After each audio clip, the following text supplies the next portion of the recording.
आणि तुम्ही स्वतः वारकरी संप्रदायामधले आहात. तुमचा पेहरावही तसाच आहे. तुम्ही नाशिकमधून निवडणूक लढताय. सिन्नरपर्यंत होतं तोपर्यंत ठीक होतं ना. सिन्नर शहर जरी असं, शहराचा भाग छोटा आहे, ग्रामीण भागात जास्त पॉप्युलेशन आहे. नाशिकमधील मुस्लिमांना उद्धव ठाकरेंचं हिंदुत्व कसं पटवून देणार आहे तुम्ही? मला असं वाटतं की पटवून द्यायची आवश्यकता आहे असं वाटत नाही. आदरणीय उद्धव साहेब जेव्हा मुख्यमंत्री होते, करोनाच्या काळात त्यांनी ज्या पद्धतीने काम केलं, तर मी आता फिरताना प्रचार करताना असं लक्षात येते की बहुतांश लोक हे उद्धव साहेबांच्याकडे पाहून मतदान करणार आहेत. तिथं प्रश्न हिंदुत्वाचा नाही, तिथं प्रश्न उद्धव साहेबांनी केलेल्या कामाचा आहे.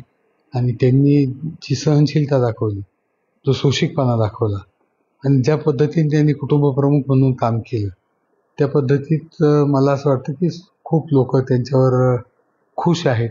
त्यांच्या कामाच्या पद्धतीवर म्हणजे समाधान व्यक्त करतायत आणि मला वाटतं की ते त्याबाबत उद्धव साहेबांकडे पाहून मला मतं देतील.